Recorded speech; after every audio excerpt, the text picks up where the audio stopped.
Look, see? We are live.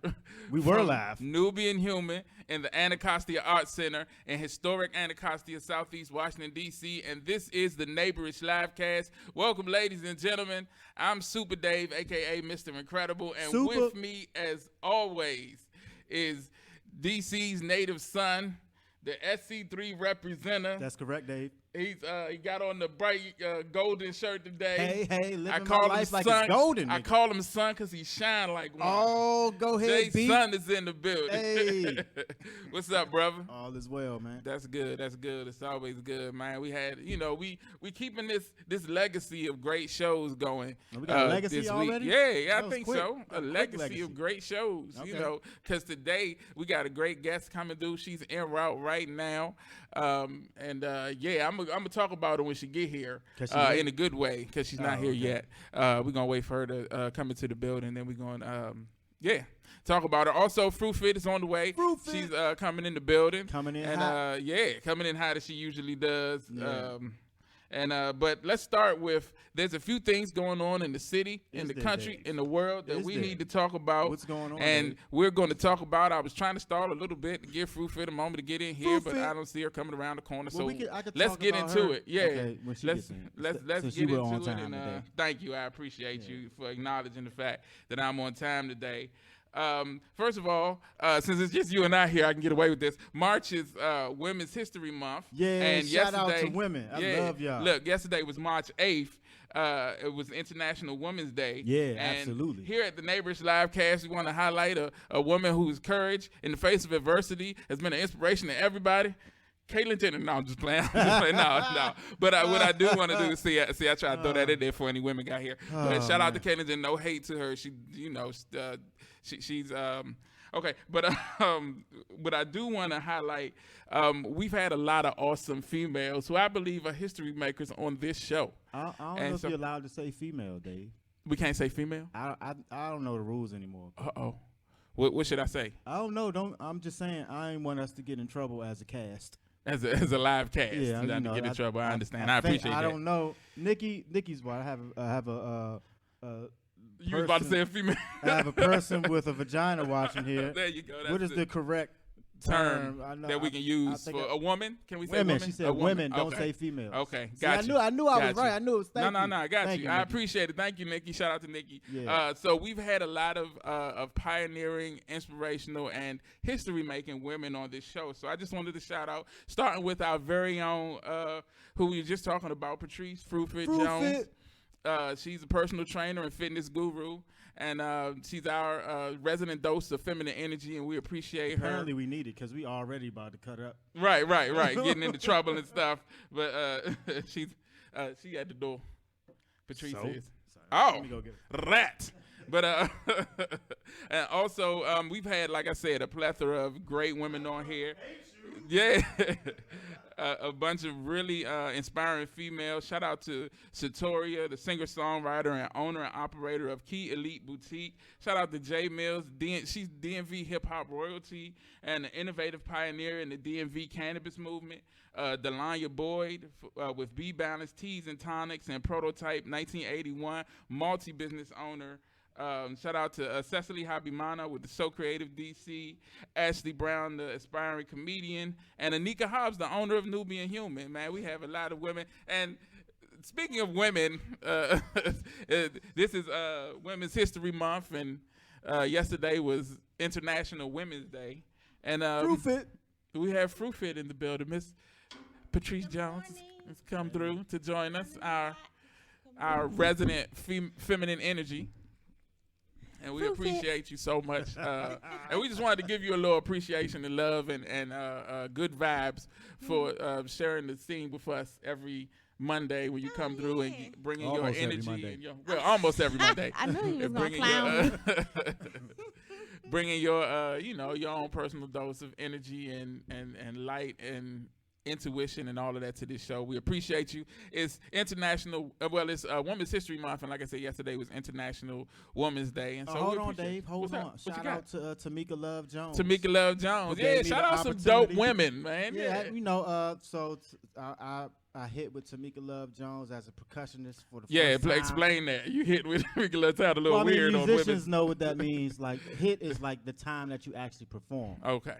So it's my first opportunity to play as a percussionist in like a real band and a real show. So we Tamika Love Jones had a set at the National Museum of Women in the Arts for International Women's Day. And also on Friday night, I got an opportunity to see the beautifully talented and supernatural being that known as Maimouna Youssef at the Kennedy Center. So, I just had Shout out to Moo Fresh. Yeah, so all of the sisters involved, especially in the SE3 tribe. So Maimouna Youssef, Tamika Love Jones, Milani Douglas, Vivi Marley, all of the sisters that I work with, Goldie, Patrick, all of the artistic sisters that allow me to share my art, and we exchange art, and shout out to all y'all. Shout out to everybody, to all the females. Patrice, you have any females you want to shout out? This is Women's History Month, and yesterday was International Women's Day. Well, you know how I am. I think every day is you should celebrate yourself. I'm around dozens of amazing women all the time. The majority of my client base are women, and I do everything I can to pour into them. It's a domino effect. Definitely. I pour into them. They can go home and they pour into their children, their daughters, their husbands, their significant others. Women are doing a lot, and they deserve to be celebrated. That's true. Yeah. That's true. Hold on, Dave. I ain't finished. Okay, yeah, go ahead. Shout out. I'm looking at superhero Asada Shakur for being an inspiration to me. Also, Fannie Lou Hamer, one of the most gangsterous people I've ever gangsterous. Fannie Lou Hamer, they wasn't playing no games out here in these streets, bro. And also, shout out to Lauryn Hill. I was displeased with your performance, but I love you, and I'm going to keep coming back and wasting my time and money, and energy, even though you can't do the songs the way that you recorded them. Right. I still love and believe in you, and I think you were attacked and singled out. Absolutely. And so Definitely. I'm still keep coming, Lauren. As terrible as your sets are. It's terrible, though. Yeah, they suck. That's cool. They suck ass. Oh, I'm having that same clipping. But I'm going to come every time, Lauren, because I love you. Because we going to break you out or whatever. You think she's under some kind of... Well, no, she's contractually, she can't do her music the way. So I just be hoping. I even DM'd her. I was like, look, because, I'm a percussionist. Right, like, look, right. man, if you ever link up and do a set with me, we doing them joints the way on the album. Then we just going to fight whoever it is that come for you.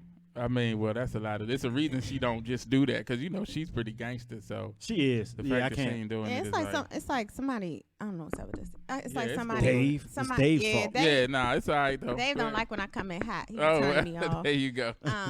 It's like somebody got to her in the industry, because she's totally different now. She's still doing her thing, but she don't come with that passion I know. that she used to have. Yeah.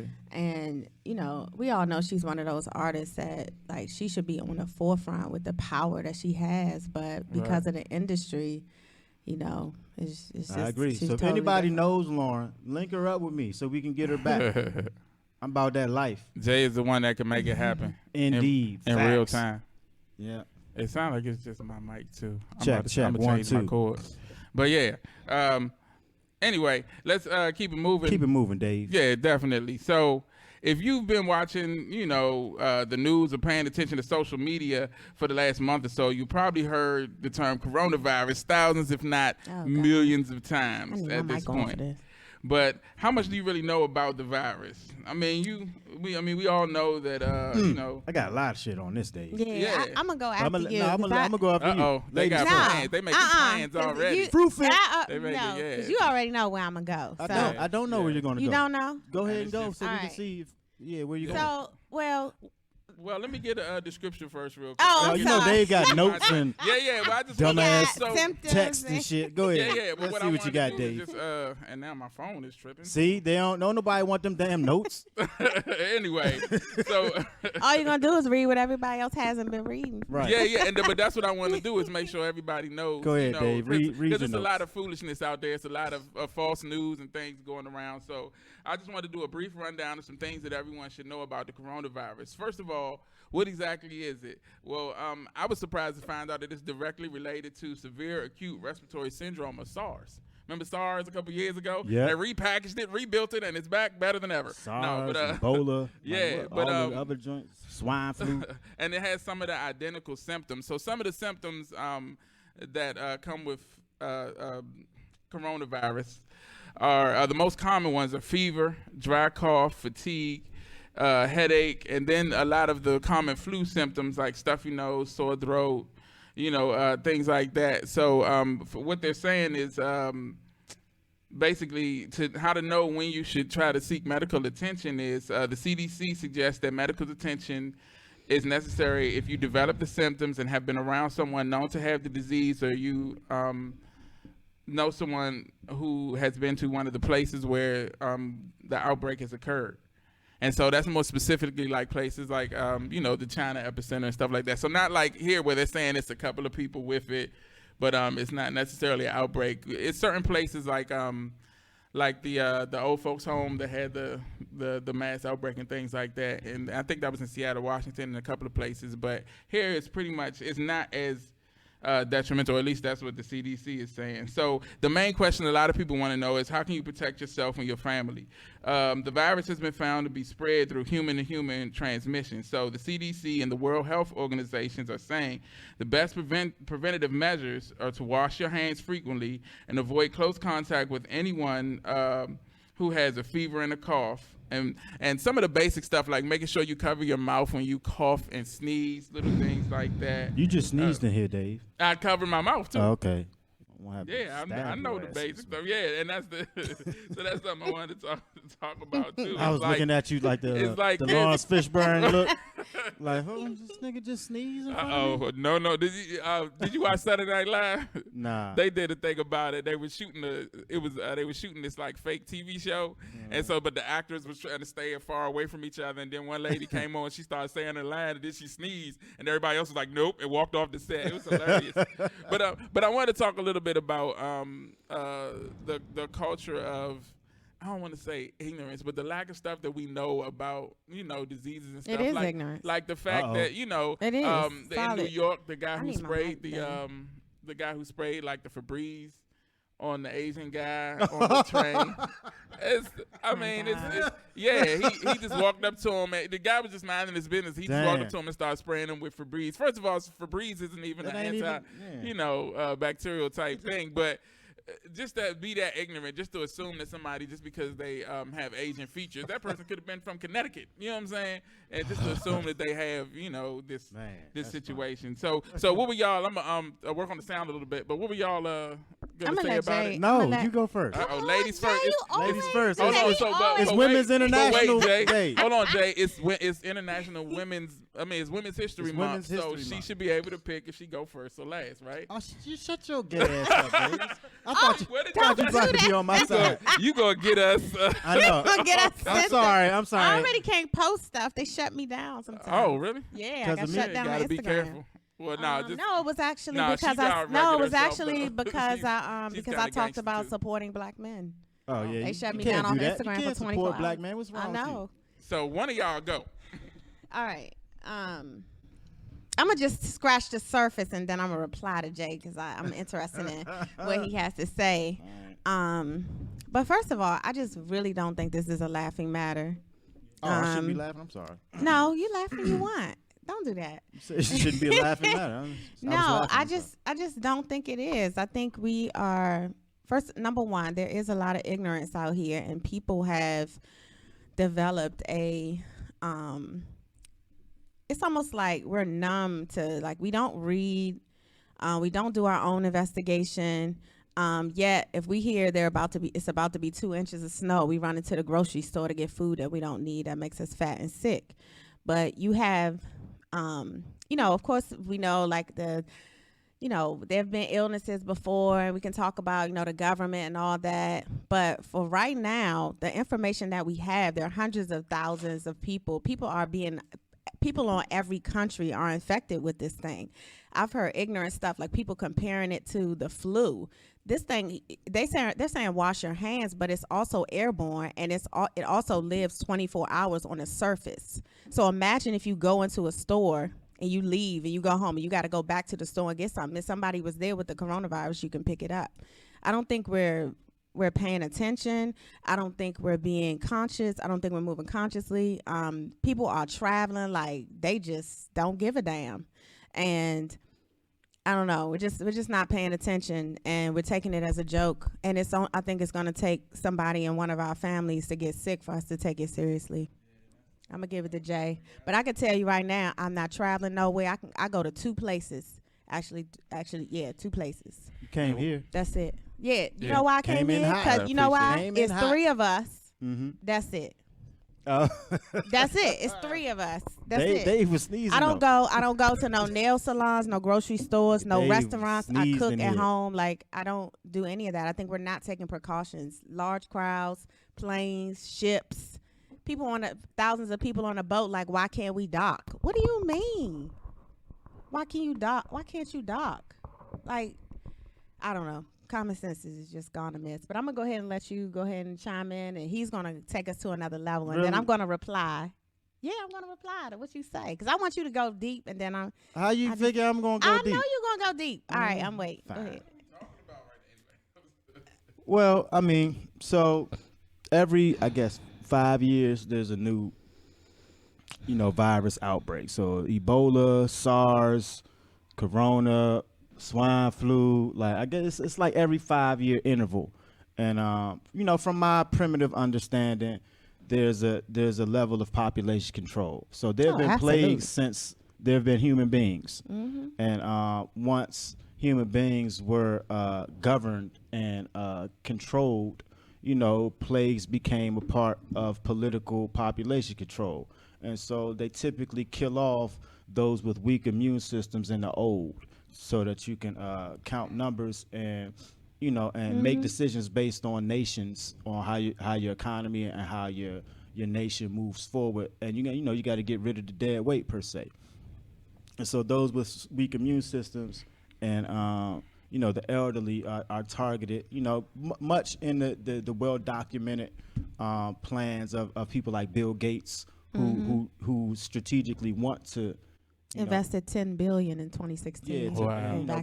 So it's part of a plan, and all of these viruses that I just named have been patented in the 80s and 90s. That's what I thought was crazy. They said it has a patent. Yeah, and all of them have. Everyone that has come out has a patent, and so they've already, and the cure has a patent. Is it the too. same strand? Because it's more than one strand. Is it the same strand that got patented? I don't know. So it's like I don't feel a way. Like I think people who are nervous should be nervous, and people who aren't should not be. I think what I'm saying. It's like I don't think. But can I chime in? Yeah. So get some chimes in. One thing people have to know how to move, and this speaks to our level of consciousness. There's a huge difference between being prepared and moving in fear. Mm-hmm. Those are fear is an emotion. Being prepared it's okay. Being prepared means you're going to go into anything prepared. That's like not practicing for a basketball game and going to the game and thinking that your team is going to win. Even if you know that you might not win, you still going to be prepared, right? Like that might not have made sense. Y'all know I don't watch sports like that, but you go into everything prepared. So if I know that there is even a slight possibility that me or my son or my family or the person I love can get sick in a large crowd or traveling, then I'm going to use caution. Maybe I don't want to go to Italy right now. Maybe I don't want to go to China right now. Maybe 16 million people, and people are like, this thing is a joke. If you pull up the map right now, there are cases in every single country. Yeah. Even if we know about population control, we know about how shady the government is. Come on, let's just be real. I mean, well, I'll tell you this too. I have another theory, which is way left. Okay. Being as though the cure is already patented too. Where's the cure? Who has it? The same people who patented the virus. What's the company?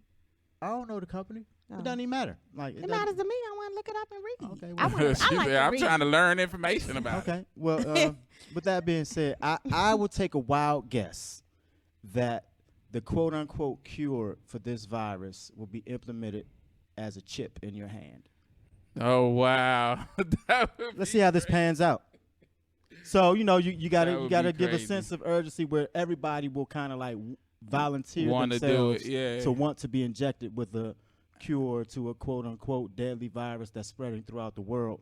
That's And, historically accurate. At the too. same time, Yeah. if I was a world leader, if I was an evil world leader, and I saw that there was a mass awakening all throughout all continents about poor and oppressed people galvanizing their resources and sharing information via the web and social media that is giving enlightenment and empowering especially black women, which is the physical manifestation of God on earth.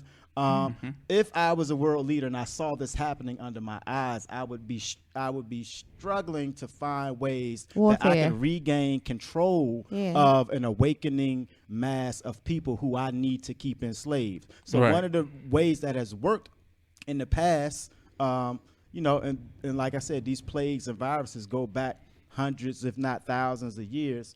And so, if I was that evil world leader, I'd be like, oh, I'll do a new one. Then I can kill off the ones with the weak immune systems and elderly. Then I could just focus on the strong ones that are the biggest threat to my, superiority or I guess Dominance. appeared superiority. Right. And then, I could implement what I've been trying to implement, and I can experiment with martial law, i.e. Italy. With curfews, I can experiment with people, staying in a confined area that I want them to stay into so they can't travel and communicate with each other. And then I would also offer the cure at the time of highest fear or anxiety in the form that I can control them in a superior way, where I can control all of their thoughts and actions and movements in the form of a cure to a virus that was created. And that's all I got. What's up, Eddie B?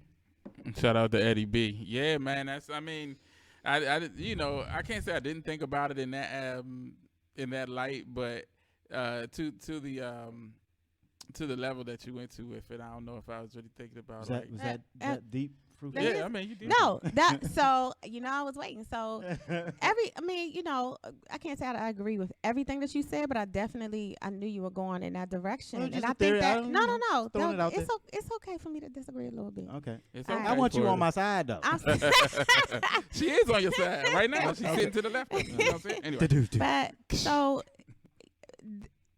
like I said, we all know that unless you've been living under a rock and you just don't read it all, there are so many theories and so much proof and maybe lack thereof of different types of population control, big pharma, big business, and all of that. Yes, you should know about that, and if you don't know about it, you definitely don't know about it. You should definitely be reading up on it. But the other part is, like I said, we have to be mindful and move consciously. People walk around like zombies, and we don't read, and we're not mindful. Somebody could walk past somebody. Now, just say the common cold. You could be walking by somebody. Most people walk like this, looking down at their phone. People coughing all around them. Yeah. We just don't move consciously, and that's why all of those things that you spoke of, are even able to be implemented because Right. we Yep. are programmed zombies and we don't even realize it. Like the biggest way you can, I guess, kind of like a person that want to play games with you is if you're not conscious, if you're not paying Yeah, attention, yeah. anything could happen around you. And that's what's happening. I got another right theory, now. too. Yeah. You ready for it? Yes. See if it's deep. All right. See if it's deep. So another theory, too, my mind, as y'all see, my mind be all over the place when it comes Yeah. to situations such as this. But I think also another possible connection with all of this is these 5G antennas that are going up all over the world, and how problematic those 5G waves are to the human body. And I don't know if you guys know or not, but the most 5G towers are in China. I think they have 100,000 5G Sheesh. towers, and I didn't know and I don't that, think yeah. anyone has studied well, on a local level, the Right. effects of these 5G towers on the human body. Right. But from what I've understood, a lot of the symptoms of being affected by these towers are cold-like, flu-like Wow. symptoms, fever. You know what I'm saying? The same stuff that's being talked about. So again, I'm not saying I But know yeah, everybody anything. will buy them. And that's the thing I'm talking about. Yeah, like, so it's like I yeah. just take the time to study things. I don't have a position or an opinion. I don't be like, oh, y'all should think this or this is what's happening. I don't know. This is just my my 2 cents to throw into the pot. the producer left us. Yeah, it's okay. We don't need it. I think our other guest is here. Oh, okay. Yeah, I think she's the I forgot. He got to do the intro, but she's like the a cannabis lady. Oh, okay. Oh, yeah, I did see that. But something. She's like the director of something. I'll wait till he can. He has a written description probably with notes. Yeah, but this whole wash your hands thing. Yeah, just wash your hands anyway. Just wash Like, your hands. I got kids. We wash our hands No, all I'm the time. saying like just wash your. Why would you Oh, they just wash locked your out. hands oh, I'm sorry. Hold on 1 second. No, I got it. Why am I saying hold on? All right, guys. So our guest just arrived, and so we're gonna. So I'm taking over the show. This is the Fruit Fit Show. If you guys want to get fit, come see Fruit Fit in District Heights, Maryland. Good morning, sis. How are you? Worked out today? No, not yet. No. Fruit Fit slipping, y'all. I'm not touching no spare weights. I do a home workout. Oh. Okay. Can you scoot off beside me? Nah. Oh, you want me to Get close. Come on. stop. I'm right here. That's okay. That's all right. Yeah. You got an intro, Dave? I keep telling them clocks don't exist. Written down? We don't work by clocks. We work by greatness. Do I have the what? The Adinkra Bowl? Yeah, the bowl. Oh, so Eddie B, we've given the name Oh, that it's you my gave, phone the doing it? Adinkra Bowl. That's officially the Oh. Adinkra Bowl now. So I gotta hi y'all. I need where the ball at? So while they're unconventionally staring at their phones right now, right. I'm gonna turn it on. our guest is here. We're so happy to have Thank this you. young lady, and I have an intro for you. Hold on, let me. I wasn't ready. Hold up, real quick. Go ahead. Dave, Eddie B was like, some 5G pundits contend that the new network generates radio frequency radiation that can change DNA and lead to cancer, cause oxidative damage that can cause premature aging, disrupt cell metabolism, and potentially lead to other diseases through the.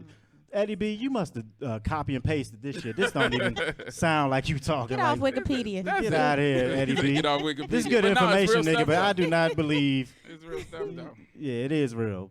We appreciate you, Eddie Yeah. B. I was Come just through joking, and, Eddie hang B. out I with heard us. you. Don't make fun of me. Another time. But let's get to our guest Hey. here. Our guest today was dubbed DC's Cannabis Queen by the Washington Post. Ooh. That was an interesting article, too. We got to talk about that a little bit, a day in your life.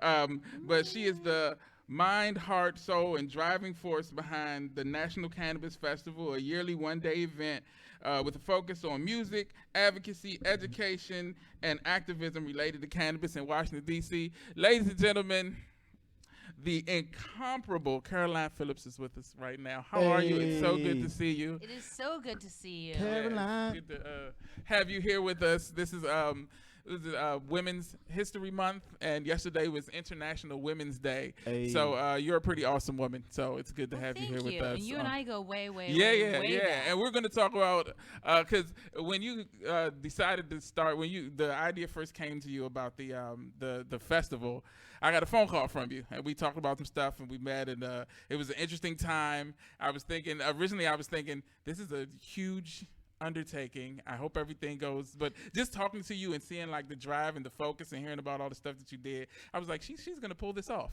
and you did in an amazing way. So I'm excited to talk to you about all of that. We're going through some of our news topics first, though. Some of the things that are going on in the city. We just got finished talking about the corona. Or did we wrap up the coronavirus conversation? Do you guys have anything else on coronavirus. He was talking about the correlation between coronavirus and 5G towers. It's a little Hey, yeah. conspiracy theorist. My man Damo was like, "Oh, she high right now." A little bit. Well, I am you're- Damo. You're high right now, Jay. I know I you am. are. But he didn't say me. He already knows me. I'm just trying to stay on brand. Right, Okay, exactly. yeah. It's very important. It's not just, it's not for personal pleasure. It's branding.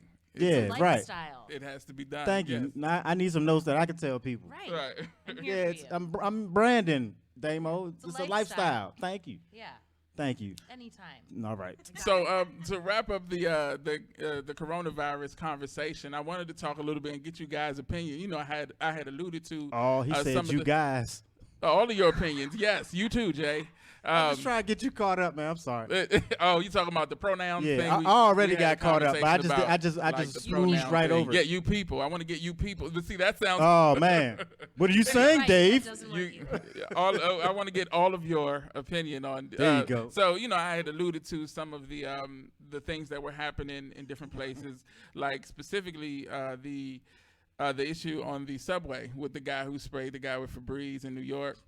And just because I worry about that here, just because of the culture in DC and how people are, like I worry about people like riding public transportation and things like that. Somebody might call for sneeze, and I worry about them maybe, being attacked by someone, or because there's a lot of ignorance, everywhere, and so I'm just that scenario I unfortunately can see. I hope it doesn't, but I can see playing out. What do you guys think? No. Am I too hypersensitive? It's Caroline's time to talk. We've already given Well, our if you spiels. given your, I was asking, everybody, but yeah, you can. I mean, I'm concerned too. I was on social media the other day and I saw a woman who I think is like pretty sensible say how she'd been warning her kids about eating at Chinese food restaurants. Yeah, and And that's I'm just not. like, come on, people. That's not. How do you that's feel not how about you that, get Fruit Fit? coronavirus. I think I'm gonna let her finish. No, that was it. I'm like, that's not how you get coronavirus. Because I know you're not going to fast. No, Chinese so restaurants. I have not gone to get anything at a public restaurant. But it's more about just being out in the public, not singling out Asian people. No, it's not even about Chinese restaurants. It's about eating out. Period. Yeah. Everything you should be home, and that's our problem. We don't cook. Like Right. you should be home cooking your food for your family. So for me, I'm sorry, so I can't do two things at once. Right, you try to hold the phone down so it won't fall down. So for me, and I'll speak about this from a healthy living perspective and fitness perspective. If you love someone, if you love your family, and you want to keep them safe, you're gonna like cook for them and make sure that they're healthy, and that you're pouring into them anyway every single day. And so just the mere fact that we have a deadly virus out here, no matter how deadly it is, even if it's just a little teeny bit deadly, I want to make sure that my family is safe. So I'm not going to send them out to get anything from any restaurant. My son is 14, and he made reference to the fact that sugar, viruses attach them, like they love sugar. So we went to CVS, and I was like, Jay, do you want to get a snack? And he's like, no, Mom, we need to prepare for this virus, and we're just gonna get some water. Like just being cautious. That's it, being cautious, and that's what we should be doing every day, but we're not doing that. So Yeah, little things like washing your, making sure that you wash your hands frequently. Who was and not things- washing their hands As before? hey, you would be surprised, Makes me bro. nervous. Like, yo, what are Yeah, these people no, you doing out would be here, bro? surprised. There's a lot of people, and like I said, the basic stuff like covering your mouth, using that basic cough and sneeze etiquette when you, things like that to make sure that you're safe. I wanted to, so I'll just switch gears a little bit before we go to the next story. A little small brief thing. Switch gears, Dave. My idol and someone that I look Judge up to Judy? and cherish a whole lot is Jay. Know where I'm going. Judge Judy is her tenure is coming to an end. Yeah, man. Her and CBS are parting ways, and so the Judge Judy show, as it's the incarnation that it is right now, will be ending next year in 2021. So it's And y'all strictly know how much- Pornhub for you now, Dave. See, One of your that's, outlets is gone. There's a parental advisory. You say, anyway, Dave does. Well, no, I it don't. has nothing to do with. I don't know why he says that. I just. Oh, you I know, because you enjoyed the agreed show. when I said it. She is. Well, anyway, I like the show because What? it's an interesting look into the criminal justice system and things of that nature. I don't. Man, Damo said white people don't wash their hands. Anyway, but no. Damo, you on a roll today, brother? Yeah. Wait, didn't Judge Judy like have a not so amicable parting of ways with the network? Isn't she? Yeah, how'd that happen, Yeah, Dave? yeah. She was. So basically, I saw she was very political and cordial in how she explained it. Though she just said that they had a long and prosperous relationship, and they came to a point where they decided that I think she said it's in 2001 when they end, it'll be 25 years. 2001. Yeah, I mean.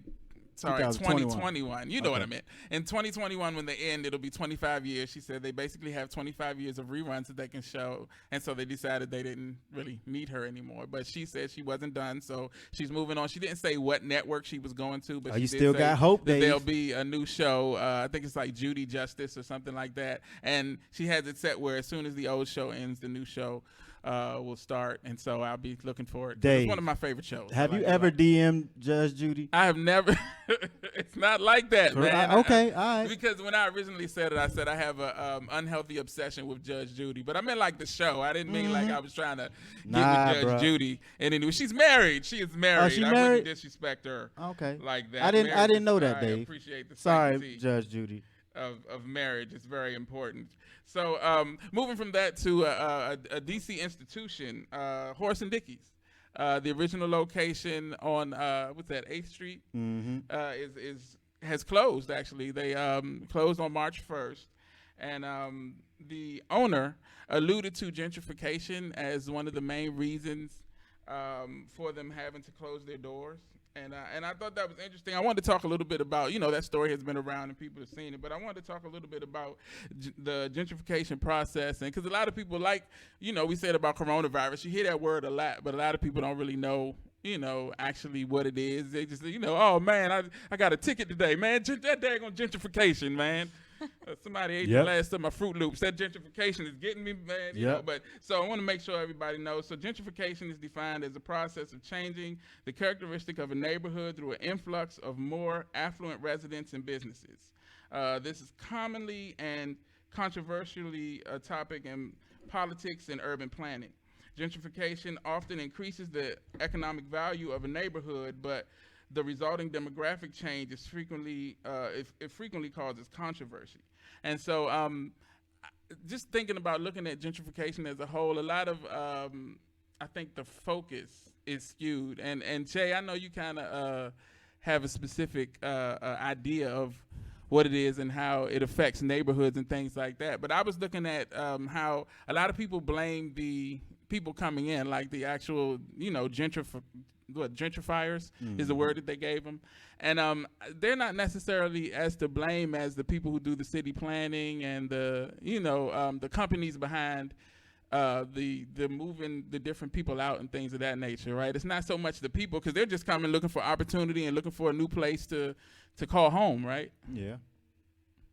I thought you would have a little more than just Oh, but okay. there was a question from. I didn't know. I thought you were just speaking. I was just was agreeing with your thought. When I was setting this up, I was like, I'm giving Jay an alley-oop. He about to go in and go ham. Let me get the rebound. And he was like, let me get the rebound and go back up. Got the rebound. I'm going back up. And he was just like, yep. Here we go. So here's my second attempt. Well, with gentrification, I think it's war. Okay. Point blank. And there's territories or regions of the country that have plans by a certain demographic of people, and there are existing residents in those specific areas that have to be removed. I mean, that's been the case, since Europeans came to this country. Like, they see lands they like, there are people already there, so they got to get rid of those people. And other than the I guess the outright brutality and murder and incarceration of our people, there are other levels to do it too, through city planning and urban renewal and redlining and different strategic plans that look more politically correct than just murdering us. But yeah, I mean, it's just stuff that they see that they want, they being the government of the United States and the bankers and institutions that back these governments, and they have ideas and plans of how they see the country should be run and what fits in their guidelines of what should be done and how it should be done, you know, without the regards of the indigenous people of the land. And that's been the case. That's not even my opinion. That's just kind of been the case since, you know, quote unquote American history has started. It's the same exact process. It's just modern now. You know, we got phones and Jordans, but it's the same exact thing as John Smith and Christopher Columbus and Andrew Jackson. Like, they all have done the same thing. You could have called it gentrification then, but that just wasn't the term at the time. The term at the time was murder.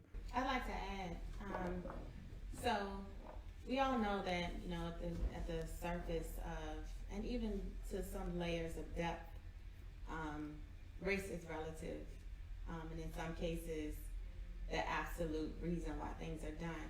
But it also, we have to think about economics.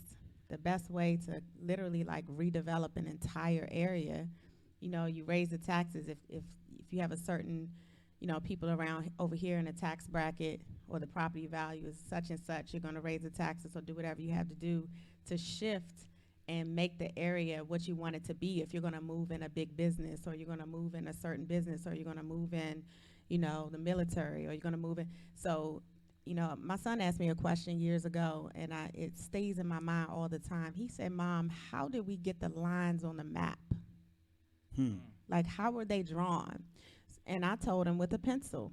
And when I said that, I meant, you know, a bunch of people sit in a room. You know, they had many meetings and conventions, but they wrote with the stroke of a pen. Okay, in this area, the north, this area, the south, in this country, we're going to do this. This country, we're going to do that. In addition to natural disasters, that's how things were created, and you know, demographics were created. And so if you want to shift those demographics that you created, or that you shift the planet geographically, you must first start with the financial system and how we you know, how we spend our money, where we spend our money, where certain groups spend their money. So we also have to look at the green in lieu of the black and white. Yeah, that's deep. That's something that working in corporate, on the corporate side of America, kind of taught me when I was I started out working for Safeway, and I always talk about that time. I worked there for about 7 years, and this has been working at doing direct sales and retail at that level. Like, if you work in like in a clothing store or electronics store, there's only a certain amount of people who can afford certain things. But food, I always say, is one of those things that everybody from the poorest to the richest person has to eat. So you see a lot. So I learned a lot. And for a couple of years, I worked on the corporate side, and it taught me a lot about the difference between what we see and what we believe and what actually is. To your point, that a lot of times when things would happen in the store, I worked at the Safeway on Georgia and Piney Branch, uptown, across from where Walter Reed used to be. And there's a certain demographic of people there, and so a lot of times when things didn't run as smoothly, or things weren't as good as maybe some stores on the other side of town, a lot of people would kind of put it on race. But working on the corporate side, you get to see like the mechanisms behind the machine, and you get to understand that the only color they care about is green, period. Like, it's all about the money coming in. So that's the bottom line. So to your point, that's exactly what it is. Believe paying that, attention Dave. to. Yeah, no, it's definitely 100% that. And anything that I thought it was, that's your before opinion. Don't just dismiss my opinion. Well, no, I'm not saying that it's like, not. I'm sheesh, just, we can't agree to disagree. Because I don't. Yeah, no, I mean, I definitely. I mean, you know, You're agree to completely disagree. wrong, Jay. Like, Well, no, I didn't really? say you're wrong, but it's definitely. Well, 100% and, leaves 'cause I no only room speak for on any things- percents. Well, no, I mean, I only speak on things that I've seen, like with my own eyes. I don't try to, you know, if I don't know anything about it, I'm not gonna. But to see like decisions being made based on, you know, just money. It's all about the money coming in, and the things that a lot of people saw that didn't change was because even though these issues were happening, these negative things were happening, the people were still spending money there, and that's all that really matters.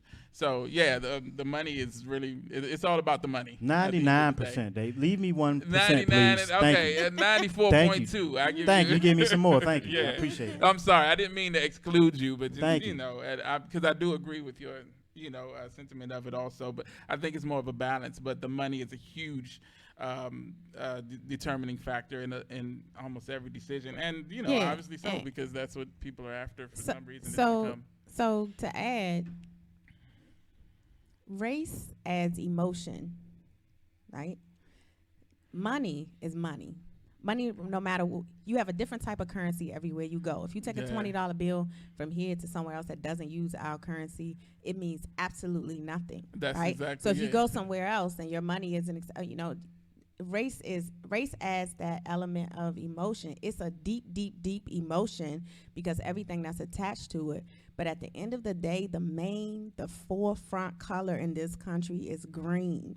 Yeah, Everything yeah. else, if we detached ourselves from so much emotion that's connected to things that we feel like we think or our opinion, I just think we would be moving in a much better direction as a people. We're so strong and we don't.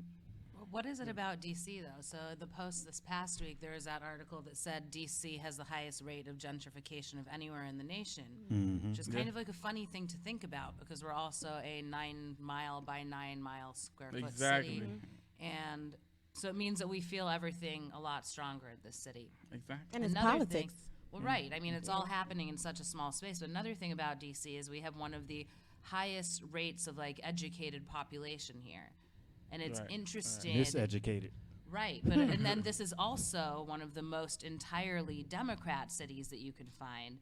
So it's just interesting that you find this concentration of higher education, supposed liberals in a city that's doing the most on gentrification. It's just Yeah, like an yeah. interesting set of things because you have all of these people walking around claiming to be so woke who Yeah, aren't yeah. woke That's my enough to take a great 5.8%, deal. Caroline, that I was Right. asking Dave to allow me to be like, yo, it's not quite all about money, brother. When Yeah, it comes yeah. to governing nations and human populations, money. I give you your 94.2. Yeah. But my 5.8 is relevant, and I think 5.8 know- with a bullet, huh? you know what I'm saying. I think is it Carolyn or Caroline? Caroline. Caroline is Get it right. kind of unwillingly speaking to my point that there's I some don't know if other it's unwillingly. there's I some, think well I mean I'm not saying that she's in alignment with what I'm saying, but the points that she's raising are some of the points that I would raise in my defense to my 5.8% of it's not all about money. Well, it's human selfishness too, Mm-hmm. because ultimately, as woke as a lot of people claim to be, they are still gonna grab that deal on that row house in that neighborhood, Yeah. just so they can have the extra square footage, and it doesn't matter that they know that they're on the front lines of changing the face of the whole neighborhood. Right. Yeah. Or they don't. I don't even know if they necessarily think about it, that deeply. I think once they're in it, then they kind of like, oh, I'm part of this. But it's like you said, they're more looking at the extra square footage, right? Right. So green is the underlying color behind a lot of the decisions, and green is also color of cannabis. So let's talk. That's a good segue. That's called a segue, Yeah, it was. Jay. You see what I did there? Boom. That was So I want to talk to our guest today, Caroline Phillips. Thank you so much for coming and hanging with us. Like you said, we've known each other for a long time, and I'm glad to have you here to talk about the Cannabis Festival and your life and some of your deep personal secrets that you don't know. I'm just kidding. All of I the would go deep into personal it. secrets. It's some beef happening already, Dave. Some beef happening on your. Eddie Bryant says Jay Mills is the queen of cannabis. Jay Oh. Mills is fantastic. Yeah, she a definitely. great talent, and the first woman of color to manage a cultivation center Exactly. in DC. There you go, Exactly. Eddie B. We are Caroline, super real excited recognized to real. feature her in our cipher, the National Cannabis Exactly. Festival I was cipher gonna that ask she's you about that. hosting. We're also Awesome. really excited to feature her at our Story Slam on April 1st. It's gonna Hey, be hey. awesome, and I want to be clear. There you go, Eddie The B. Washington Post, that author from the Washington Post, or that writer from the Washington Post said that. That's why I said they dubbed her that. But that's that's something nothing that's that up I've for ever debate. called So she You know, did. and She did. That's say not it. self-proclaimed, Eddie Right, B. yeah, but she's in the running. She's done a lot for the cannabis industry in DC. And I think DC has a lot of cannabis queens. Like I think Yeah, more this- so than other cities. There are a lot of Exactly. women of color doing great things in cannabis right now. Definitely. Yeah. And you're one of them. So shout out to you. Shout out to Jay Mills too. Eddie B. We appreciate you. Eddie B trying to start shit. Yeah, he's come on down here and say it to my face. No. Let me ask you a question. Sure. Was your event one of your events at the stadium, the RFK Stadium? Yeah. Yeah, Oh, that's your what she event held with today. Red Man and Meth? So, Yeah, so that's I what- wanted, so Y'all ruining all funny- my questions. Go ahead, sorry. though. Go So ahead. funny story. care about you, so Dave. I know. I don't smoke, partake, or whatever. I don't. I'm not frowning on it, but I want to tell you, I actually worked that event. A friend of Really? mine, I don't know if you know Corey Brim of Sugar Rim Bar. He does the drinks and stuff there, like all of the. She just worries a about lot the of them. smoke, not the And drinks. I went to go That's so work. cool. Yeah, and I worked the bar, and I had never heard of the event. And when I got there, so when he's like, "Come work," this is a. And I got there, I'm like, "Oh my God, this is like it was like Huge. thousands of people and the vendors," and I'm like, "How can I be a vendor?" So I would love. I know he's gonna segue into Y'all that. can talk. You can get to. I know. Stop trying to. excited. I know. I got Work. people. I got people like get her info for me. We got you. We Get gonna Caroline's put that info link out there for at me. the end of All the- right, Damo, hold on. I got Yeah, you. give us. Let me- Dave's gonna handle all of the trying to- info for everybody. Trying to work here. Can you guys? Sorry, Dave. Absolutely. Goodness. Anyway, but yeah, welcome to the you. Neighborish live cast. She This like, is what the we hell do have I here. come to? Right, yeah, it's a lot of foolishness. It's not as structured as like the Morning Joe or one of those shows, or the Young Turks, which you were on, right?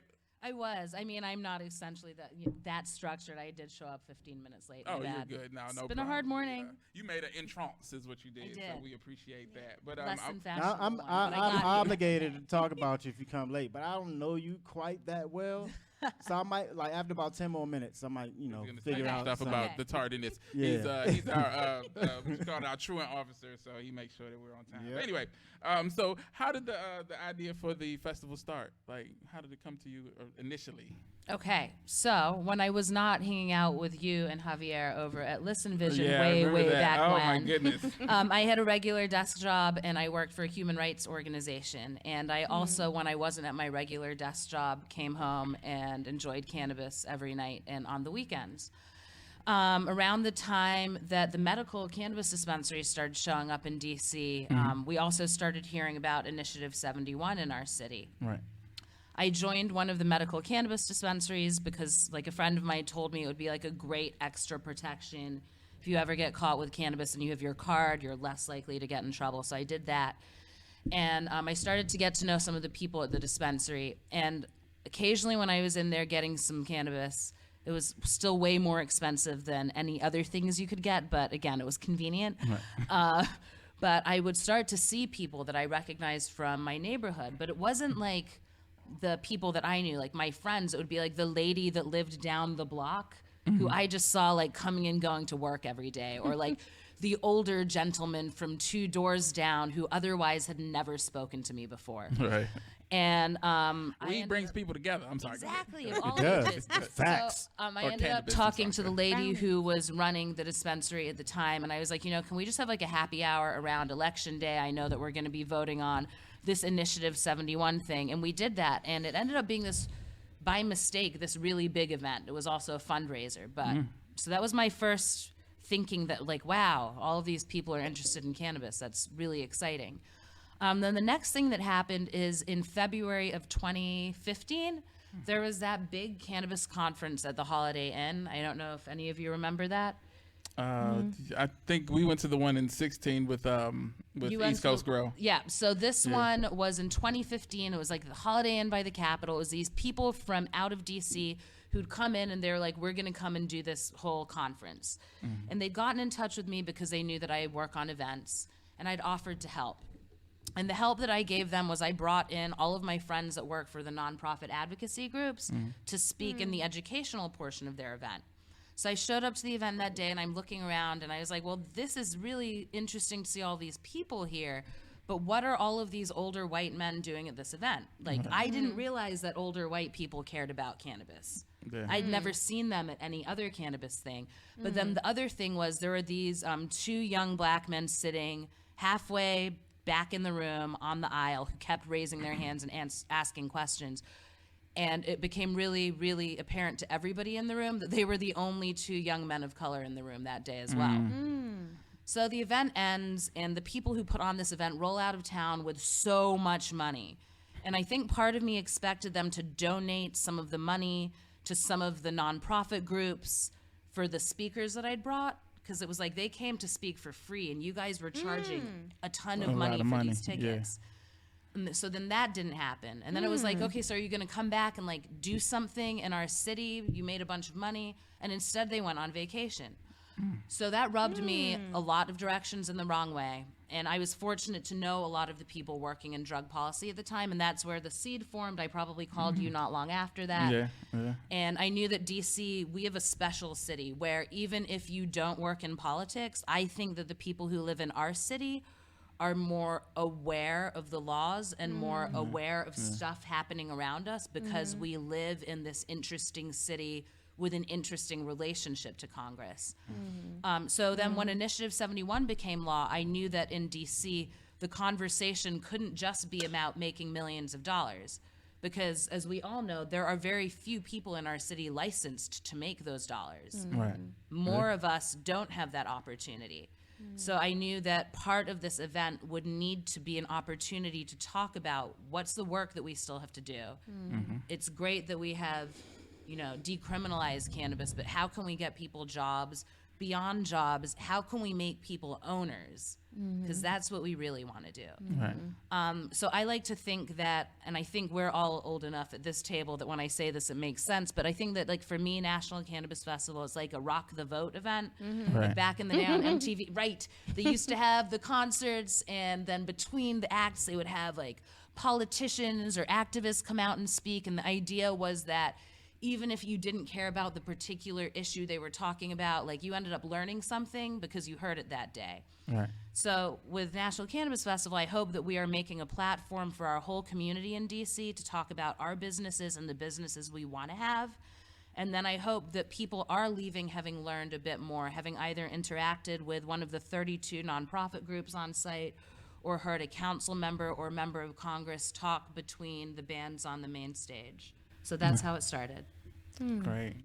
That was good. Yeah, that was a full synopsis and a very in-depth answer. I'm sure you've had to answer that a bunch of times. A lot of people probably asked you, like, how did you start the festival? Is Backyard Day again this year? Every year. Oh, yeah. They won't say this, I'm sure, but I like to pretend in my head, in like my fantasy world, that they're like our house go-go band. Because they've been every year, right? Yeah, I like to also think that, they just like circle the weekend around 420 and be like, we're sure that, Caroline will be in touch. But yeah, they're there every year. I've been a Backyard fan since, I was like too young to go and hear them perform, but when they started playing the high schools around DC, that's when I was allowed to like go to those shows. Right. Yeah, that was my first Eastern when they came, and I was like, "Oh, this is the Backyard you people are talking about." So this is the back. But you remember how they also used to be? They were Bullis and Sidwell Friends. Oh yeah, that they was used to go wild. To a lot of Yeah, they would be like all over the city at the high schools.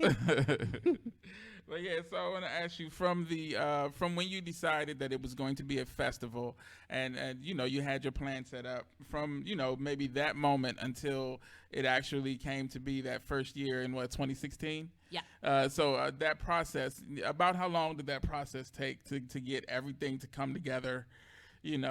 Before the day? 1 year and 2 months, and I had to fail a handful of times, one of them publicly before the first one happened. The festival was originally scheduled for October of 2015, but no one would talk to me about venues. I didn't have any money, any profile in the cannabis industry. I'm not like one of the big DC like festival event producer dudes. Right. So it took a really long time to get anybody's attention. They were looking for that green color. They were looking for that green color for sure. Yeah. And were they also, because I noticed you said festival creator dudes? Was being a woman, did that affect your ability to maneuver in that world at all? I think that perhaps still pretty regularly I get asked by people, can I talk to the person that's in charge, even though it's me signing checks? Right. Exactly. I don't even think for a lot of the time it's like a purposeful kind of slighting that I get. I think just men in the music and festival industry and in production, they are used to seeing other men. My team happens to be made up of a majority women, so we are like a unicorn in this space. And yeah, we will be working on other festivals, like we were doing one in California a couple of months ago. I swear I had to like wave my arms and jump up and down. I'm in this circle of men talking and they're all looking at each other while they're talking. And I'm like, wow, I have something to say too.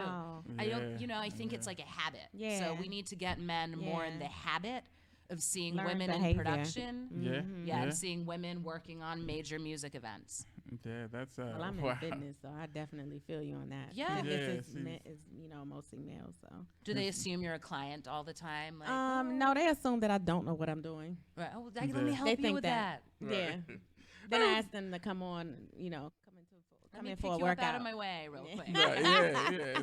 Oh my goodness. So just some of the struggles that women have to go through. It's so and it's interesting because as a man, I kind of some of it is kind of like some of it is obvious, of course, and you see it, but then a lot of the intricacies of it is it's hard to know unless you're a woman and you go through it. So when I hear women talk about it, it's like, really?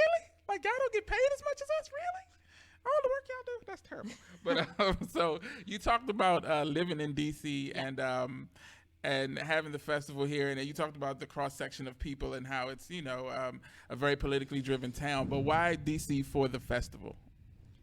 So, when I was growing up in DC, I don't remember how old I was when I went to my first smoke-in on the National Mall for 4th of July. But I remember it was the first time that I really got high. How high were you? It was an experience. It was a big crowd. I was like, where are the porta potties? Like, what's going on? There was that experience, and I remember that being really special and people explaining to me why it was special. We were allowed to be sitting there peacefully and the police not bothering us. And then, I know that for I'm assuming years, there was a lot of white people. Oh, it was like a hippie, like Okay, it yeah, was I'm about to say. like nothing you have ever seen again in DC as far as concentration of people enjoying cannabis. Yeah. It was a whole different thing.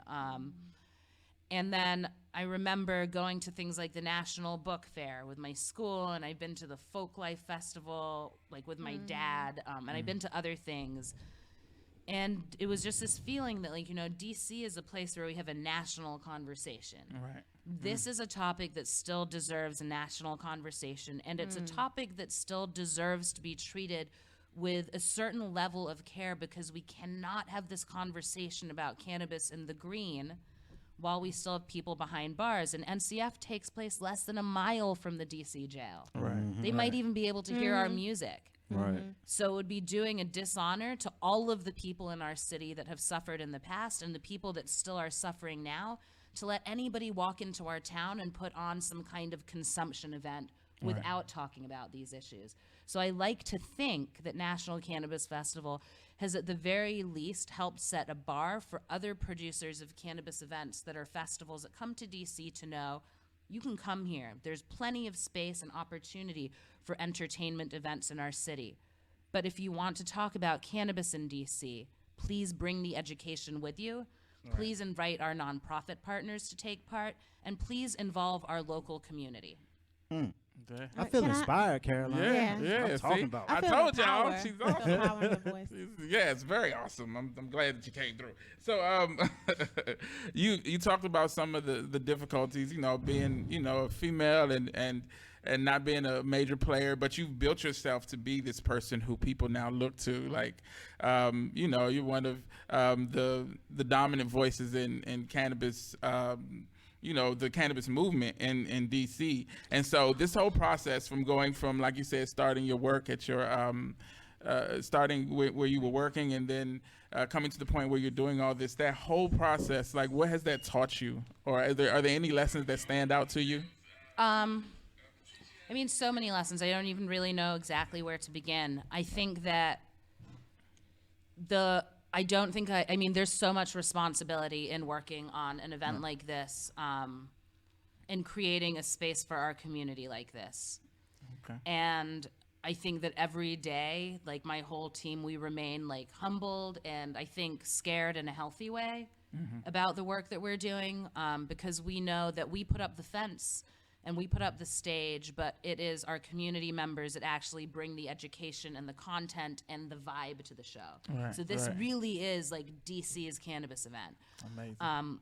For us, it's the responsibility of ensuring that we create a space that's safe for everybody, that's inclusive, and one that also helps balance some of the difficult political issues around this topic. I am transparent and open to talking about this at all times.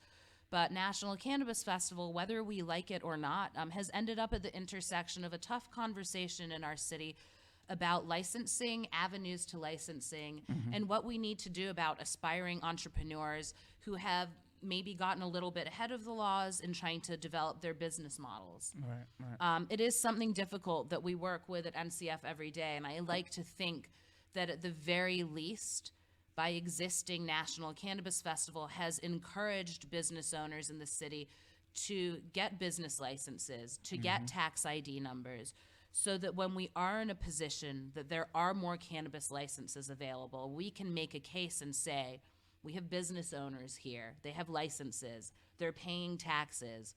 Why can't they get a micro license? Why can't they get a piece of this pie? Exactly. Yeah. Hold on, Dave. Okay.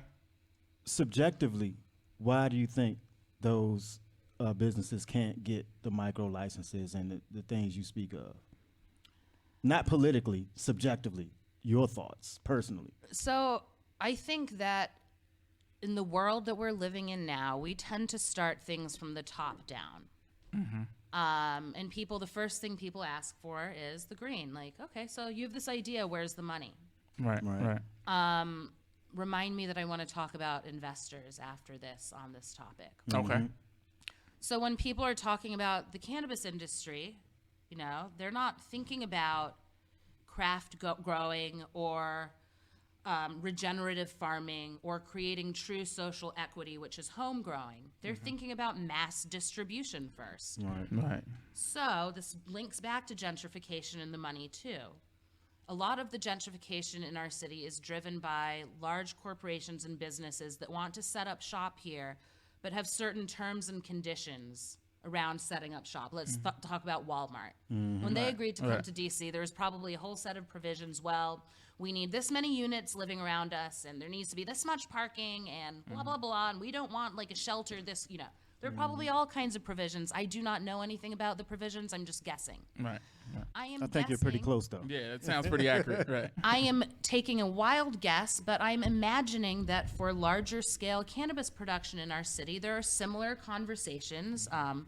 There are probably benefits to bringing in some larger scale producers, and there are drawbacks. Benefit being we need more medicine for our community in general. Drawback being you imagine that some of those bigger companies take up a lot of the space for our smaller companies. Right.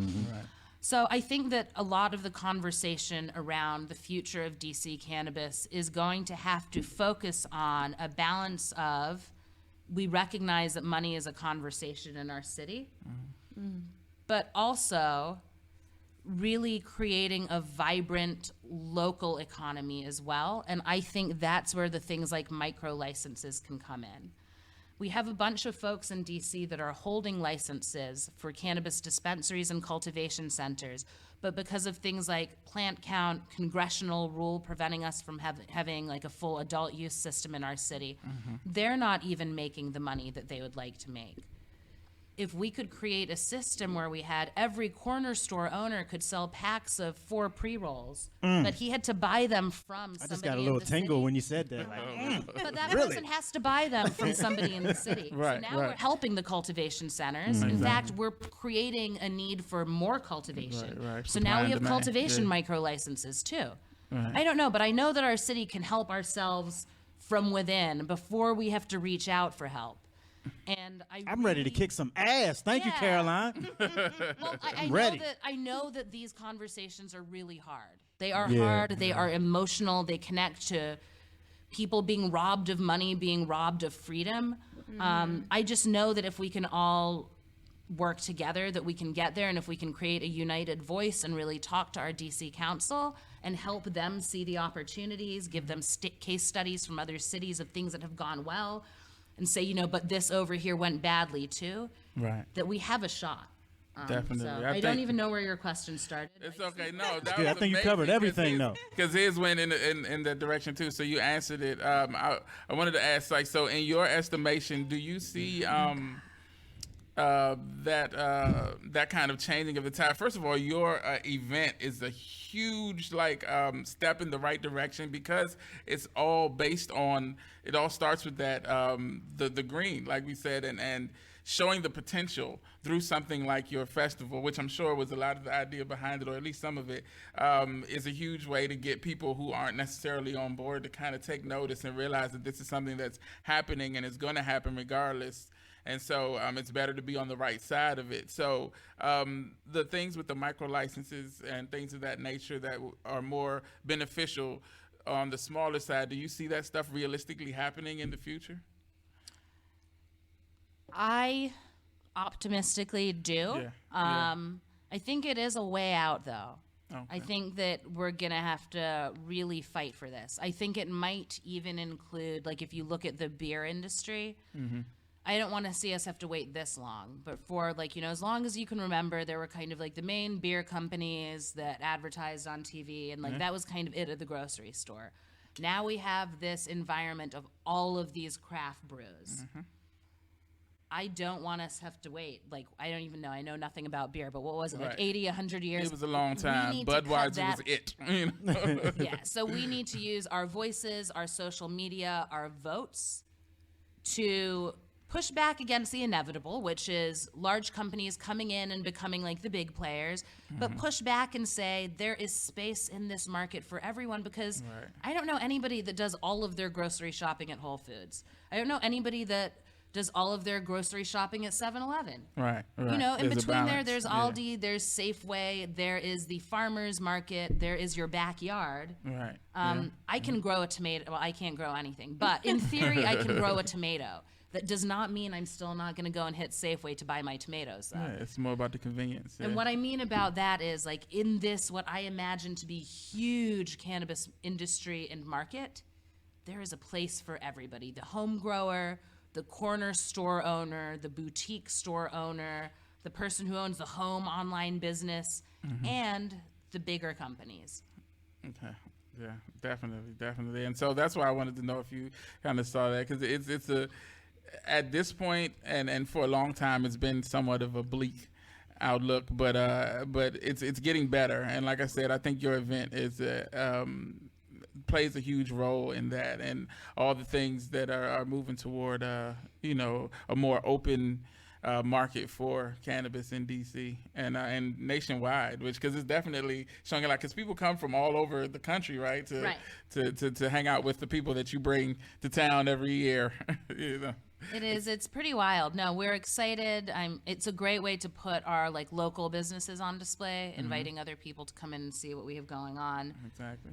But yeah, I have a question, and you guys might have touched on it. So if you did, pardon me, because I had to step out. But just listening to your background in human rights and nonprofits, and you know, your connections, are you guys as an industry, but as an entity of the industry, are you attacking the mass incarceration of so many people in DC as it relates to marijuana? And if so, are you connected to any local nonprofits that are kind of at the helm of the fight for those that have, you know, minimal or crazy sentences or injustices in our local jail system? absolutely. So I would encourage that everybody go and check out the advocacy page on the National Cannabis Festival website. Yeah. We work with about 32 groups, including the ACLU of DC. One that is actually recently started. It was started by a man named Scott Cecil, who is local, and who I met through one of our drug policy groups. He just started a program called the Rights Restoration Project that's also local, and that is specifically looking at restorative justice and expungement and things around those issues and how we can actually help returning citizens ease back into society. But we work with amazing groups like the Drug Policy Alliance. The Last Prisoner Project recently joined our advocacy committee. Nice. So really looking at the criminal justice system and figuring out how we can kind of dismantle a lot of the norms that were put in place that people who aren't necessarily living in urban centers that are having these conversations are still suffering from. Because like I worry about the people in our city. I worry about them a little less because there are people like us having this conversation. And I know that if we hear something or hear that someone has been really done wrong, that we're going to say something and we're going to activate our community. I worry a lot more about the people living in rural communities who might feel a bit less isolated, who might not have local people having these conversations. So. Yeah, and so the reason I asked that is because you made reference to the fact that we are DC and we are, the lawmakers are here, right? And so I know, and I can tell from, the things that you've talked about in your connections that your voice is huge. It might not be huge in the, in a room full of men that don't really But it get is now. I think it is, Build though. it to a point. I think it is. It's to a point now where it's Those men, I like to call people non-factors because at the end of the day, when you know your power and what you do, those people are non-factors and your voice is huge. And I just want to say, I do fitness, but a lot of what I do and how I started out was in the trenches and, in the community, and it was community based, and I'd like to connect with you and try to figure out how I can collaborate. Jeez, you're gonna have time after the show. Stop trying to get Yo, I'm just I got messing like with you. No, that's 5 dope, people though. be like, yo, get her info. Like, get Yeah, her. no, we're gonna. I was like, okay. Yeah, you powerful, sister. Yeah, no, Sheesh. she's I doing love her a thing. good deadlift. I'm also a fitness person. Oh, Are you really? Fruit Yeah, fit. we have a team. Shut up. Yeah, like, I love connecting people like this stuff for real. Hold on, guys. I just hit. This is a proud moment because I broke my ankle in September, and I just hit 215 on a deadlift the other day. Awesome. And Okay. I know that's like not that That's much for someone okay. who does, but my goal is 300. Oh, I can get you. Come see. Where you at, Fruit Fit? Where you at on the Oh, deadlift? my heaviest deadlift was 425. See, that's where I'm So trying right to get. now, I lowered my weight, so I like to do more reps because I'm trying to cut. But My I goal love is lifting 300 heavy. because I should be able to like lift one of me up Yeah. and throw it over a wall if I need I to. can get you there. Yeah. And I like her. That's so gangster. That's right. I can put something on Oh, your this is ankle and so we can strengthen exciting. your calf muscles. Yeah, I've been and- standing yeah. on one foot a lot to strengthen Yeah. the. Yeah. Okay, we'll talk Yeah, later. oh my Okay. God. Yeah, yes, you guys, okay. Yeah. Yeah. Jay is Y'all so are hilarious. funny. Well, I didn't even say anything. So So I'm so funny. I didn't say the, shit. the festival this year is what's the date of the? Oh, it's April the 18th, and April the the Policy Summit is the day before on the 17th at the Ronald Reagan Building. I'm bringing that up because the Policy Summit is a full-day conference that is free and open to the public. So it's a full day of lawmakers and activists talking about cannabis policy issues. I encourage you to come out to that. Right. So Yeah, so Caroline, you guys would. sorry, since we hit it off so well, what's up with the ticket to the concert? I'll buy us some tickets. No, I have you guys covered, of course. Oh, I was still Jay, you're support, supposed to but support. You're not but if supposed to you be asking say her. I'll if you support. say I'll it- support. Wait, will you come out to one of the cipher sessions then? I'll come out to whatever And you ask. Jay's, And I have Jay's an a event, rapper. He has he's an the artist. Black He Love has music Experience. I've heard about that. I will invite you. I will Okay, give you a let's ticket. exchange Right? information. Yeah. So it's It's a give and take. It's Yeah. a mutual- Okay. You want to feel You better didn't let about. me get to my. And wait, are any of you storytellers? Yeah. Well, I mean, we all of kind course, of. you're a storyteller. Yeah, Dave. I Well, rapped one and of all you that. should I am. come out to the Story Slam on April 1st. April 1st. Lots April of great 1st. community members, including for J Mills fans. She is one of our featured storytellers. She Oh, can yeah. tell Jay a Mills gonna be story. Yeah, Yeah. definitely. It has You to be guys can about tell a weed. story. I have several of those. It can be about anything that you feel They excited say about. cannabis now, Jay. They Oh. don't say, Yes, we're moving away cannabis too, but it Cannabis. will also be on April Fool's Day, so it can be a foolish story about anything you Yeah, want. yeah, whatever. I got a bunch It's going of to be at a foolish big stories. joint. I'll It's a work for my free event ticket to to attend, come see so Young come. M.A. Yeah. Yes. Yeah. So Yeah. we're all right. So yeah, that's Thanks, Dave. great. Thanks for So, bringing her on today. You ended This the was show. great. We still have some more to talk about, Jay. Brother, we Hold need on. to wrap it up soon. I We know, almost- but let me get my. my fault. It's her fault. She's right. inspirational and strong. And And 15 minutes late. oh, yep. You did not clown me about It's that okay yet. because I don't want to fuck up my ticket. So Okay. it's So- quite Yeah, all that's right. right. It's That's quite right. all right. You Right. can be late. So a little more about the festival. He mentioned Young M.A. Who else is headlining? Who's going to be there? We have Method Man and Redman headlining Yeah. Young M.A., Backyard Band. Hey. Anti-Ballast for the folks that are into the more kind of like psychedelic rock music. Okay. We also have a great local band called Lee Blackwood and Graham. Okay. DJ Farrah Fawcett will be on stage Farrah again. Fawcett, I like that. And then we also have a reggae band that's local, recently formed, called The Archives. They're a spinoff from Thievery Corporation. Oh, okay. Yeah, so Thievery Corporation. Yeah, it should be a really fun show. Lots of great DC And music. there's smoking allowed, right? I'm assuming. So in Washington, D.C., cannabis consumption is not encouraged outside of the home. With that said, we've never had an arrest at the National Cannabis Festival. I see the political statement, and it is taken. Note taken. So, but I know it's not just performances. What else can people expect there? We have 4 education pavilions at the festival this year. Wellness pavilion, where we'll be covering everything from yoga, parenting in cannabis, older folks in cannabis. There's a whole Canna Boomers panel that should be fun. Canna Boomers. We have a Canna policy Boomers. pavilion where we'll be talking specifically about the future of DC cannabis. We'll be talking about federal policy. Also getting into things like veterans policy in cannabis. We have a culture pavilion where we'll be talking about music and the war on drugs. We have our entrepreneur competition in that space as well. Oh, awesome. We have a lot going on this year. And then our grow school, where we will be having courses on growing at home, commercial cannabis cultivation, industrial hemp, so everything to do with the plant. Cool. We have an exhibitor fair that has about a little over 100 different companies, mostly from local, a couple from up and down the East Coast, 1 or 2 national. This year we have our senior citizens lounge for our 65 and older crowd. Hey, they be getting fried, don't they? They have a good time Yeah, at National they Cannabis be Festival. getting So that fried. has a place for them to sit down, free food and snacks and drinks and things like that. Then we also have our Veterans Lounge. We recently gave away 200 free tickets. There is a discount code available for veterans if you go to that page on the website. And the veterans to will also smoke. have a They've been private through a place lot. to hang. Yeah. Oh, then the other thing. This is the most important thing. Yes. I've been trying to figure out and verify if this is true, but I think National Cannabis Festival might have more food vendors in our food court than any other festival in DC, including all food truck festivals. That makes sense Wow. because Oh, the because Thai munchies. people are hungry. Yeah. Man, you are brilliant.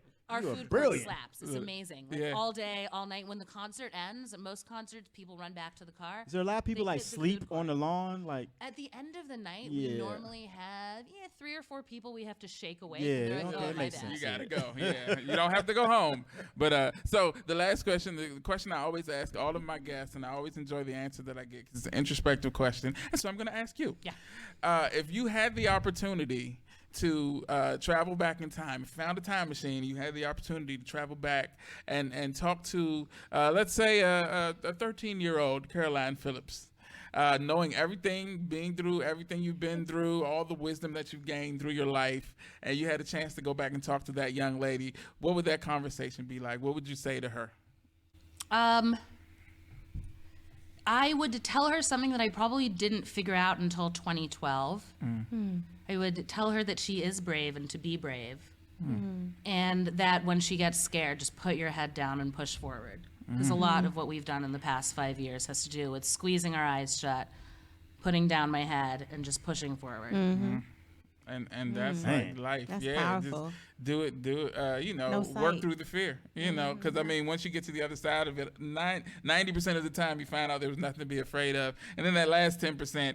You kicked its ass anyway, so it doesn't matter. So that's awesome. That's a great sentiment and a great way to wrap up the interview. I wanna get you to give your information where people can get tickets and where people can find you on social media and stuff like that. If that's is that cool? Yeah. So tickets are available at nationalcannabisfestival.com. That is our website. And right now they are $55. I would grab them now before they go up. They started in December at $35. So next year, get your tickets in December or January, so there'll be less. Then to find the festival, we are at NATL Cannabis Fest on Instagram.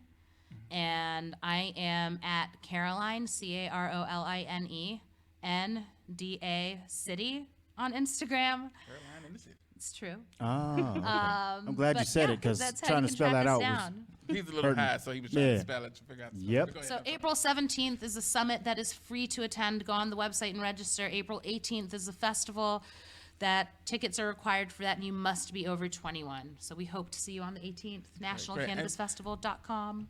The cipher is during the festival, or when is the cipher? So the cipher is going to be every Wednesday this month. We're selecting 12 finalists. There's going to Nice. be a finals at the festival, but the cipher stage will be open all day for community Oh participation. wow, that's awesome. Nice. Yeah, it's being hosted by a bunch of great local artists like Pinky Killacorn, Hey, Pinky. Jay Mills, Hey, Mills. Risa Renee, Hey, Reese. Bo Young Prince, Okay. Authentic, Jason from Lab Ciphers, so many great people. That's dope. Yeah, That's dope. it'll be fun. Yeah. Yeah, sounds fun. Thank you so much for coming through, for sharing your story with us. It's like they said, it's so inspirational, and just the idea that because like I said, I remember when you started this vision, and it came together so amazingly. And this is the 5th year, right? This is the 5. fifth You made it to year. 5 years. awesome. That's wild. Like it's That's awesome. amazing, and just from like you said, closing your eyes, putting your head down, and powering through, and I'm sure it's a lot easier now because it's kind of but I mean I'm sure there's still struggles and things, but I'm just so happy and proud that you Oh, thank you. were able to do this and make it such a huge. It's like a staple. It's like isn't it like the biggest cannabis related festival? I don't want to give it too much, We but are is the it? biggest single day cannabis festival right now. Yeah. Period. Like out there. That's amazing and beautiful. And thank you so much for just hanging out with us today. Thank you, It's been guys. wonderful. And you guys have anything to promote? Any closing remarks? Hell yeah. Okay. So we got the Black Love Experience, March 21st. We just got David Banners on board doing this podcast. Oh, We got, awesome. I forgot the sister's name who does the podcast with Torre. They coming through. The headline is Belladonna. You got me rocking out with Black Alley. We have a Washington Performing Arts. We're doing a collaboration with them this year, so that to select the opening act. And I think the 4 finalists are Tamika Love Jones, sister named Rue Brown, sister named Kramer, who's a beast, and it's an MC. I forgot his name though, but he's awesome. He has a Muslim name, so I forgot it. So my apologies, brother. But yeah, so it's just a good evening of Black love, and it's over 70 independent vendors and workshops and panel discussions and healing and love and so I'm just looking forward to that. And so tickets for that at blackloveexperience.com. And I think that's all I got. My single is officially coming out this Thursday on all music platforms. It's called Don't Die, featuring myself with Uptown XO and ML, Congratulations. who's incarcerated, but we got him on the track because, the technology's a beast. And so looking forward to that release this Thursday, then Black Love Experience on March 21st. And I think that's all I got for right now, Dave. Okay. Fruit It. So just to start, I feel it in my spirit. I just want to say thank you for Absolutely. what you're doing. I was hearing the cannabis part, and but when you started talking about kind of your activism, like I love that. So I definitely look forward to connect. No, that's No, okay. that's No, I'm just saying what spoke to my spirit. We got to That's get her all. right. We got to get her right, Caroline. She don't know what she Yeah. missing. No, She's gonna get me Man, right. Caroline about to jump you. Deadlifting. Yeah. we're 300 gonna pounds. eat brownies and then deadlift. Okay, that's You gonna be on the floor. right. Dank deadlift. Right. No, That's the that's thing. actually Hey, Dank that deadlift. got a whole new workshop coming. I was there 20 minutes ago. That's what I want to talk to you about. Okay. So because I'm an entrepreneur, I've been doing this. This July makes 11 years full time. I quit my job in 2009, and I just love to see that people that are passionate. Number one, about making a difference in the community, because I see that first before when you got into what you were talking about, and then the other parts. I'm just inspired. And the second part is. Spring is here. Spring is upon us. It's going to be 70-some degrees today. For real? Everyone at the beginning of the year said 2020 is going to be my year, and I'm going to do this, and I'm going to do that, and I'm going to get healthy, and I'm going to do this, that, and the third. Well, now's the time. So I'm a trainer. I'm waiting for you. Fruit Fit. Find me on Instagram. Fruit Fit. FRUFIT. I'm Patrice Fruitfit Jones on Facebook. My page is public. Unfortunately, I'm in a friend max. I need to delete something or do something. But and I also have a business page on Facebook. It's Fruitfit Affordable Fitness. I look forward to seeing you. We'll be springing into summer. I'll be dropping a special soon in reference to bringing a buddy to your training session. I start at 5 a.m. I'm done at 7:30 p.m. I train 6 days a week, every day except Sunday. Thank you. Yeah. True fit. Yeah, and I don't have anything in my life except for this show. I'm Neighborish Livecast. The Neighborish Livecast each and every Monday, 11 to whenever we finish discussing things, and I'm gonna go home and cry into my pillow. No, I'm just kidding. We can get you right too. Come on, Caroline. We got to recruit. I Get know. these people I together. mean, we'll talk. But Okay. Is that what happens when we go off air? I figured that's what would happen. No? I'm with you. Okay. I'm with. I got a good government job, and I can't. But anyway, we'll talk after that. But I want to thank you guys so much for being with us again. This has been another episode of the Neighborish Livecast. On behalf of myself, Fruitfit and Jason, and our guest today, Caroline. Thank you guys for checking this out. And we'll be back next week with. We'll probably all be high. No, we won't. No, I won't be high. But thank you guys for checking this out, and have a great week. Peace.